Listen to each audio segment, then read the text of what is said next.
manusia, bagaimana kabar Anda? Tentunya buat Anda yang lagi galau, namun meskipun kita sedang galau tetaplah selalu berkarya.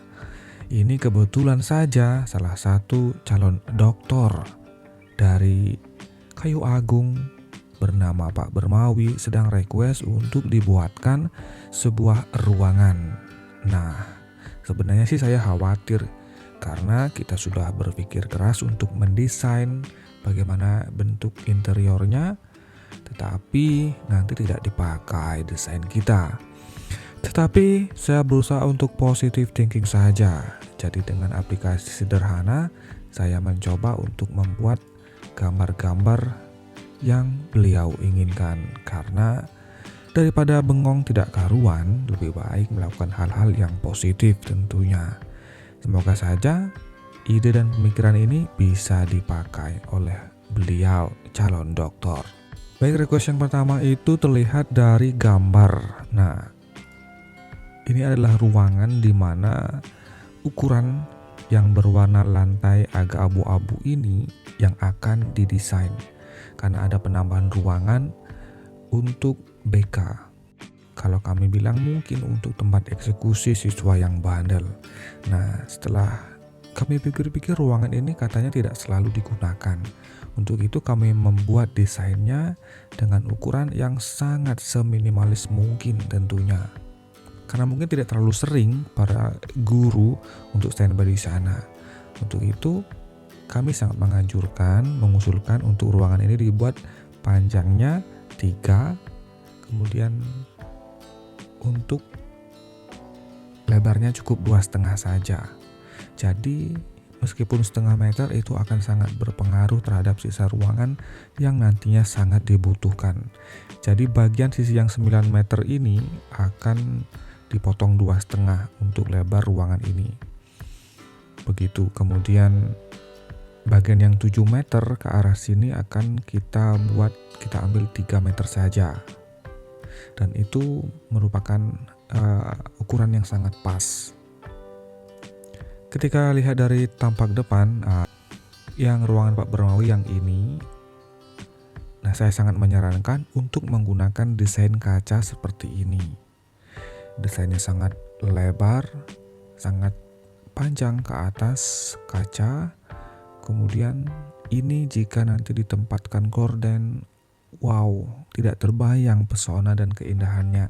Karena ruangan di sini haruslah terang.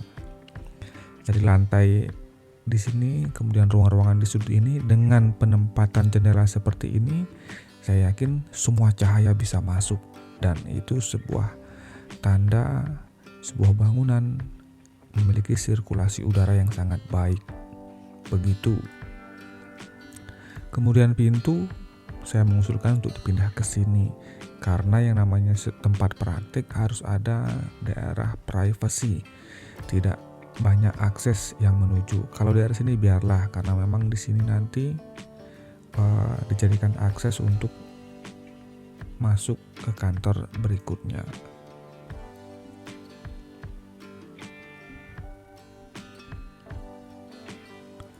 Kemudian di ruang BK atau ruang eksekusi, karena ruangan yang terlalu sempit, untuk itu pencahayaan haruslah sangat lebar. Ini menambah estetika daripada ruangan ini terkesan seperti sangat mewah, ya seperti villa begitu. Materialnya sebenarnya bisa sangat mudah, bisa diorder dari menggunakan baja ringan. Lihat dari warnanya yang abu-abu begini. Tidak harus sebesar ini sih, tapi diusahakan kacanya luas, jadi bisa total cahayanya bisa masuk. Nah, ini jika penampilan ruangannya hanya menggunakan karpet karena kita tidak menemukan bentuk lantai granit atau warna putih. Nah, ini kita beralih dulu ke lantainya. Lantainya ini saya sarankan tidak yang merah karena warna abu-abu itu akan terlihat sangat lembut sesuai dengan warna tembok yang agak keabu-abuan. Warna ini terlihat sangat elegan, berbeda dengan warna merah. Kecuali memang kita ada upacara bendera atau ada pejabat yang mau datang, itu beda lagi dengan yang namanya karpet merah. Kita kembali sampai di sana kita akan menuju ke ruangan eksekusi siswa bandel atau ruang BK. Nah, karena ini adalah ruang BK, biasanya sebagai siswa itu sangat takut untuk dipanggil ke ruang BK. Nah, tentunya ruangan BK ini tidak disarankan untuk berada di pojok, menyepi, atau sendiri. Tentunya ketika seorang siswa masuk, ini kenapa ruang BK posisinya berada di sini? Karena saya sangat menyarankan setiap siswa nantinya yang akan masuk ke ruang BK, paling tidak dia memang masuk melalui pintu arah kantor, baru dia masuk ke BK. Nah, ini sebuah psikologis sih, ketika siswa datang masuk ke ruang guru dulu, baru masuk ke ruangan eksekusi, begitu istilahnya. Mereka secara mental akan down. Beda jika ruangan BK ini terpencil di belakang atau di mana agak privasi begitu. Dia harus dibuat privasi, cuman ketika menuju ke ruang BK itu harus melewati beberapa ruangan yang istilahnya ramai sehingga membuat mereka down dan malu untuk masuk ke ruang ini begitu. Nah, inilah jika desainnya kita tambahkan objek-objek. Semoga aja ke depannya, karena ini ruang menjahit, tentunya banyak mbak-mbak yang cantik-cantik di sini tentunya. Nah, saran saya sih ke depannya LKP kolektif bagian menjahitnya bisa mendesain baju seragam yang gak harus seperti ini sih, tapi kalau seperti ini juga boleh. Dan ini yang baju biru ini adalah Pak dosen Bermawi.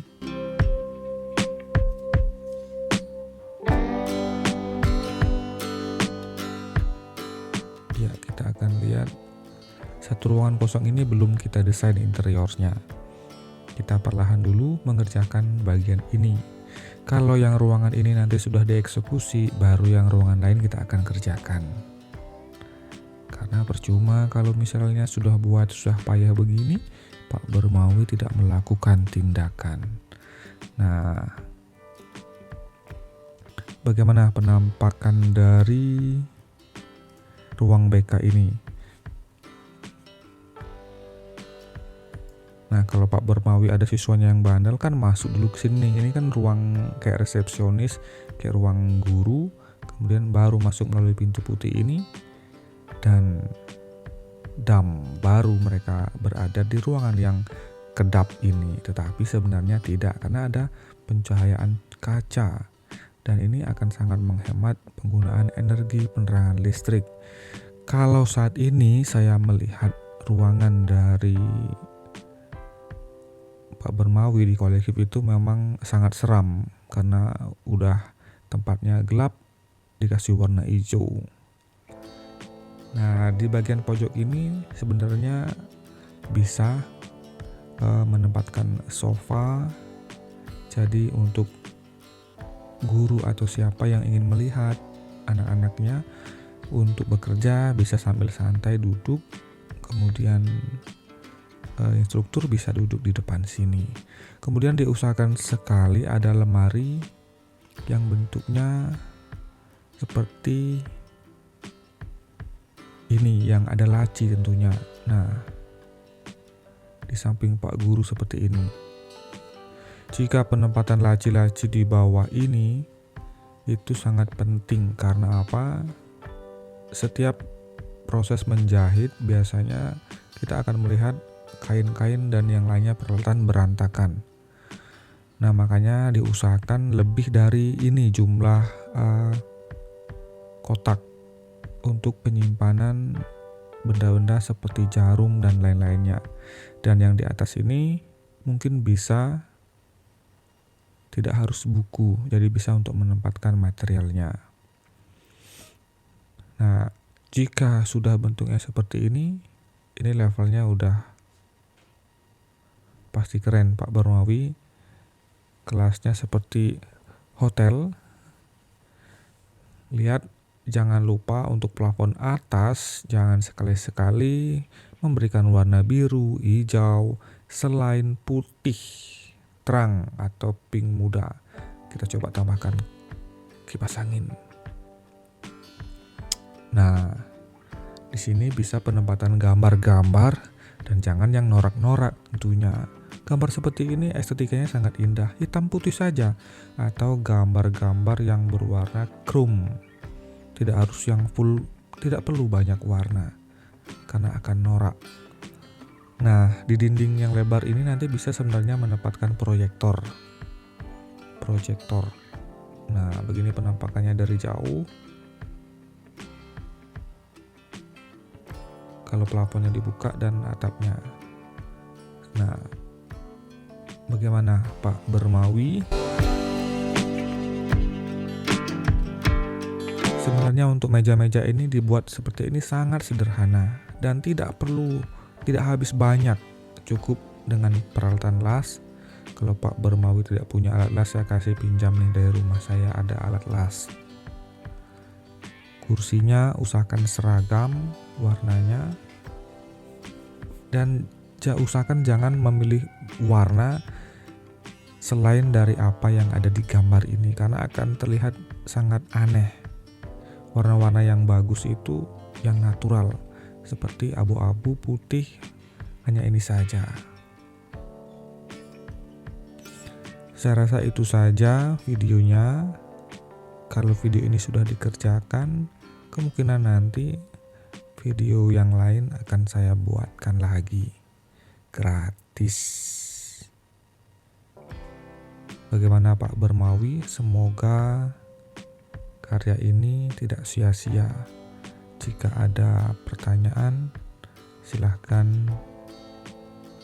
WA langsung. Nah, ini kenapa saya menempatkan ukuran 2,5, karena supaya tidak terlalu banyak yang diambil space-nya. Ukuran meja ini paling hanya 2 meter.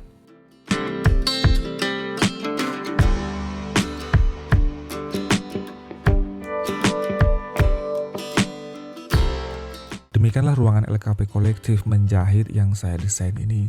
Semoga benar-benar bisa dilaksanakan oleh Pak Bermawi. Sekali lagi saya persembahkan untuk LKP Kolektif yang selalu gencar memerangi pengangguran di negara Republik Indonesia dengan memberikan pelatihan-pelatihan gratis. Dan jangan lupa, setelah gambar ini dilihat, dieksekusi. Do it. Saya Sukarata dari LKP British One mengucapkan terima kasih karena sudah menonton, dan apabila Pak Bermawi mau mengeksekusi, tentunya thank you very much. Sampai jumpa di desain berikutnya. Bye-bye.